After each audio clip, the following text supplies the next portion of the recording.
Bonjour.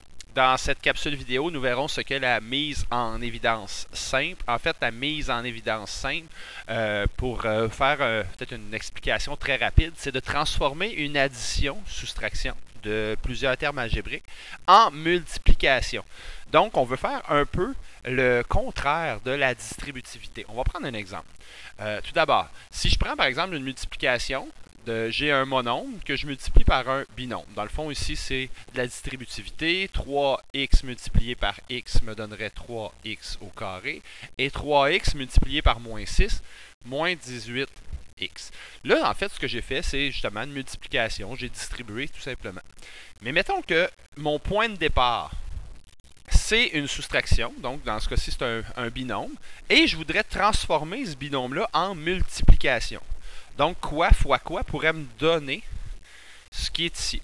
Ce que je vais chercher à faire, c'est je vais chercher à les mettre devant.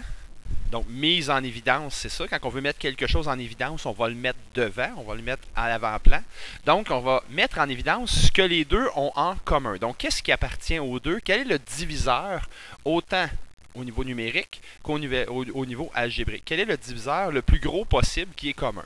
Par exemple, dans ce cas-ci, les deux termes se divisent par 3 et c'est le plus grand diviseur. Donc, je pourrais placer mon 3 en évidence. Lui ici a x fois x, donc a 2x, alors que lui en a un seul. Donc, je pourrais, étant donné que les deux en ont au moins un en commun, j'en mets un ici. Maintenant, qu'est-ce qui manque? Donc, 3x, je vais le multiplier par quoi? Pour obtenir le binôme que j'ai ici. Donc, si je pars de 3x et que je veux finir à 3x2, qu'est-ce qui me manque? Bien, il me manque simplement un x. Alors que pour partir de 3x, pour finir à moins 18x, bien, il me manque moins 6 et je n'ai pas besoin de rajouter de variable. Donc, ici, il y a quoi? J'ai parti de mon binôme et j'ai réussi à le transformer en multiplication. On va faire plusieurs exemples et vous allez voir, c'est toujours un peu les mêmes étapes, c'est-à-dire on met en avant le plus grand diviseur et on complète dans la parenthèse avec ce qui manque pour former ce qu'on a besoin. Si on part ici, on a un trinôme. Donc, qu'est-ce qu'en partant, on a de commun? On a 24, on a moins 15, on a 9. Le plus grand diviseur numérique dans ce cas-ci, ce serait 3. Donc, je vais sortir un 3.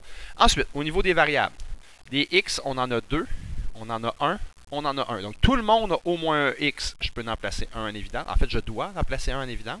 Au niveau des y, j'en ai un seul, j'en ai deux. Donc, tout le monde en a au moins un. Voici ce que je peux mettre en évidence. Maintenant, je dois compléter qu'est-ce qui manque à 3xy pour être capable de former le trinôme que j'avais au départ. Donc, dans le fond, ici, ce que je me trouve à faire, c'est prendre 3 et je veux finir à 24. Pour finir à 24, c'est 3 fois 8. J'ai xy, mon xy de départ, et je veux finir à x2y. Donc, il me manque simplement un x, et je sais qu'en faisant 3 fois 8, j'ai 24. X avec x, j'ai mon x2, puis j'ai mon y aussi. Deuxième partie qui me manque. Je pars de 3, je veux finir à moins 15. Donc, 3 fois moins 5. J'ai xy, et c'est ça que j'ai ici, xy. Donc, je n'ai pas besoin de rajouter de variable. Troisième partie, si on veut. Je pars de 3, je veux finir à 9. Donc, le coefficient, ça va être 3. Je pars de xy encore, donc mon xy, et je veux finir à xy2. Ça veut dire qu'il me manque simplement un y. Et voici, et je pourrais faire ma preuve, c'est-à-dire si je voulais faire ma preuve que ça fonctionne, je pourrais refaire la distributivité pour voir si je reviens bien au trinôme de départ. Quelques exemples. Donc ici, en partant le numéro A, au niveau des nombres, dans le fond, ce que je cherche, c'est qu'est-ce qu'ils ont en commun. Les deux se divisent par 2. Ils n'ont aucune variable en commun, donc je peux juste mettre un 2 en évidence. Et qu'est-ce qui me manque pour compléter? 2 fois 3x, je suis rendu à mon 6x, et 2 fois moins 4y, je suis rendu à mon binôme de départ. Le prochain, les deux, au niveau des nombres, se divisent par... On va changer de couleur. Les deux se divisent par 2, qui est mon plus grand diviseur numérique. Ensuite, les deux ont au moins un x. Voilà. Et c'est les seules choses qu'ils ont en commun. Maintenant, je dois compléter. Qu'est-ce qui manque à 2x? Bien, il manque 2x fois 5. J'arrive à 10x. Ensuite, 2 pour m'en aller jusqu'à 12. 6, y. Donc voilà. Le prochain. On va revenir en bleu. Au niveau des nombres, des diviseurs numériques, j'ai 4 et 5, j'ai aucun diviseur commun autre que 1. Donc, je ne mettrai pas de diviseur numérique. Par contre, les deux se divisent par x. Donc, je peux juste mettre x en évidence. Qu'est-ce qui manque à x? Il manque 4x plus 5. Et voilà, j'ai réussi à transformer l'addition en multiplication. Le prochain, numéro D. Encore une fois, au niveau numérique, je n'ai pas de diviseur. Ensuite, on va s'intéresser aux variables x2, x, donc j'ai au moins un x en commun. Y, le deuxième terme n'en a pas. J'ai z alors que z2, donc j'en ai au moins un. Donc la seule chose que je peux mettre en commun, c'est xz. Et je vais compléter. Dans le fond, pour terminer avec mon binôme, je sais que j'ai juste deux objets à rajouter. Donc mon premier objet, il me manque 4. Il me manque un x. Il me manque un y. Au niveau des z, je suis correct. Dans la deuxième partie, il me manque un 7. Il me manque quoi aussi? Il me manque un z. Donc 7z. Lettre E. Lettre E, au niveau des diviseurs, rien en commun au niveau des diviseurs numériques. Par contre, j'ai un A de chaque côté. C'est la seule chose que je peux mettre en évidence. Et qu'est-ce qui manque à A? Il me manque 2B. Il me manque 5C. Le prochain, on a un trinôme. Donc, si on a un trinôme, ça va être 3 objets dans ma parenthèse. On va commencer avec, OK, lui il se divise par 3, lui aussi, lui aussi. Par contre, est-ce que 3 est le plus haut diviseur numérique? Non. Les 3 nombres ici se divisent par 9. Donc, ça me prend le plus haut diviseur, c'est 9. Au niveau des lettres, maintenant, des variables. A, j'en ai 3. A, j'en ai 1. A, j'en ai 2. Au moins, on en a un partout. Je ne pourrais pas en mettre 2 en évidence parce que le deuxième terme ici n'en a pas 2. Ensuite, au niveau des B, j'ai B2, j'ai B5, j'ai B2. Tout le monde a au moins B2. Il y en a un qui en a 5, mais les deux autres n'ont pas plus que 2, donc je peux juste en mettre 2 en évidence, c'est le maximum. Au niveau des C, 3, 2 et 1, donc je suis obligé d'en mettre juste un seul. Donc voici ce que je peux mettre à l'avant-plan. Maintenant, je dois compléter le trinôme. 9 pour aller à 18, il manque 2. A, B2, C. Il me manque 2A. Au niveau des B, je suis déjà complet. Je n'avais besoin de 2. Et au niveau des C, il m'en manque 2. Deuxième terme. Je pars de 9. Je vais terminer à 27. 9 fois 3 donne 27. Ça va bien. A, je suis correct. Au niveau des B, il faut que je me rende à 5. Donc, ça me prend un B3. Au niveau des C, il faut que je me rende à 2. Donc, il me manque un C. On va juste agrandir un petit peu la parenthèse. On va mettre un peu plus loin.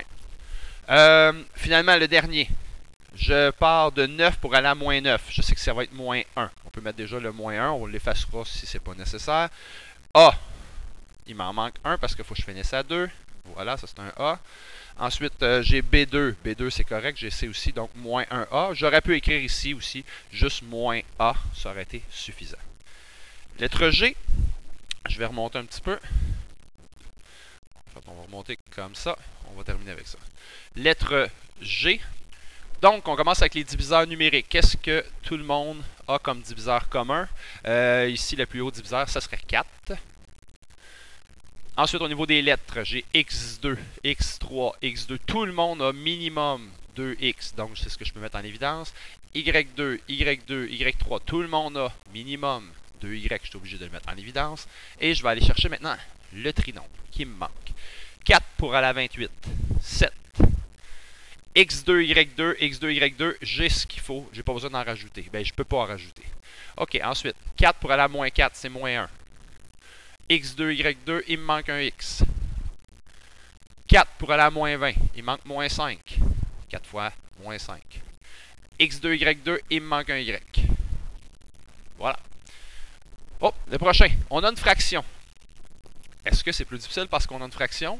Non, je crois pas. Est-ce qu'on a quelque chose de plus difficile parce qu'on a pi? Pi va jouer le même rôle que n'importe quelle autre lettre. La seule différence, c'est que c'est pas une variable parce qu'on sait sa valeur, mais ça reste qu'on va jouer c'est une lettre grecque, on va le prendre comme si c'était un A, un B, un C ou un D. Si les deux termes, parce qu'on a deux termes présentement, l'ont, ce qui est le cas, on va le mettre en évidence. Alors, comment on va travailler? Au numérateur. Dans le fond, ici, ce qu'on va travailler, c'est numérateur et dénominateur. Qu'est-ce qu'on peut mettre en évidence? Les deux au numérateur se divisent par 2. Les deux ont le pi.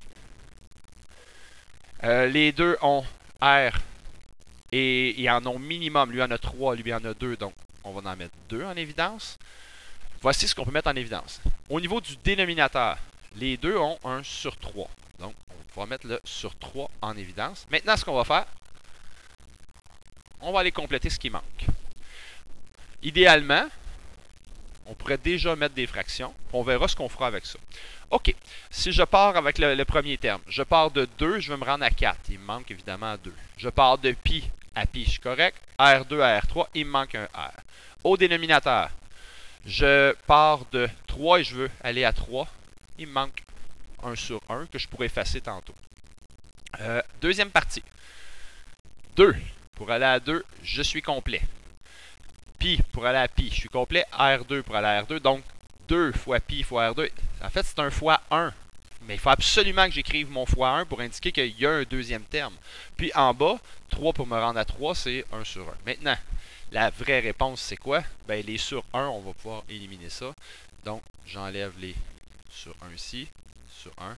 Et voici la réponse. Dans le fond, la mise en évidence. Dans la parenthèse, je me retrouve avec 2R plus 1, c'est ce qui manquait. Un petit problème. Un rectangle a une aire de. Donc, voici mon esquisse. J'ai un rectangle. Je sais que mon aire de 12 x3 y2 moins 8 x2 y, ce sont des centimètres carrés. Je sais que ça, c'est mon aire, donc ma base fois ma hauteur. Trouve une longueur et une hauteur possible pour ce rectangle. Dans le fond, on cherche une base, on cherche une hauteur. Normalement, l'aire d'un rectangle, c'est B fois H. L'aire, on la connaît. L'aire, c'est 12 x3 y2, ça c'est mon aire, moins 8 x2 y. Et je veux savoir, dans le fond, ça, là, ce binôme-là, ça pourrait être une base multipliée par une hauteur. Dans le fond, je veux transformer la soustraction qui est là, je veux la transformer en multiplication. Mais comment on peut transformer ça en multiplication? Ben, en faisant une mise en évidence. Dans le fond, ici, ce qu'on va faire, on va commencer par aller voir qu'est-ce qu'ils ont en commun. Ben, les deux se divisent par 4. Ensuite, on a x2 avec x3. Les deux ont x2. y2 avec y. Les deux ont un y. Donc, voici ce que je pourrais mettre en commun. Maintenant, qu'est-ce qui manque à ce premier monôme-là? 4 pour m'en aller à 12. Il me manquerait 3. 4 fois 3, 12. x2 pour aller à x3. Il me manque un x. y pour aller à y2. Il me manque un y. OK. Deuxième terme. 4 pour aller à moins 8. C'est 4 fois moins 2. x2y, j'ai déjà ce qu'il faut. Donc voilà ici. J'ai réussi à transformer ma soustraction en multiplication. Réponse possible. On va le remonter un petit peu. Ma réponse possible, on va le mettre encore sous forme de dessin. Réponse. Si j'ai un rectangle,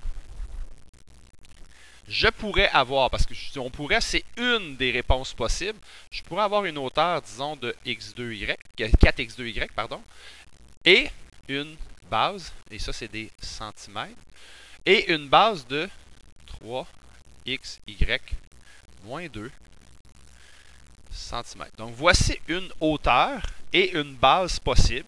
Et si je faisais base fois hauteur, j'obtiens bien l'aire qu'on m'avait donné au départ. Vous remarquez que l'unité ici, j'ai mis pour la base, je l'ai mis suivant des parenthèses. Il y a des parenthèses en fait pour indiquer que j'ai un binôme, pour juste me dire que les centimètres ne sont pas juste au moins 2, mais sont bien à toute l'expression algébrique. Alors voilà pour la mise en évidence simple.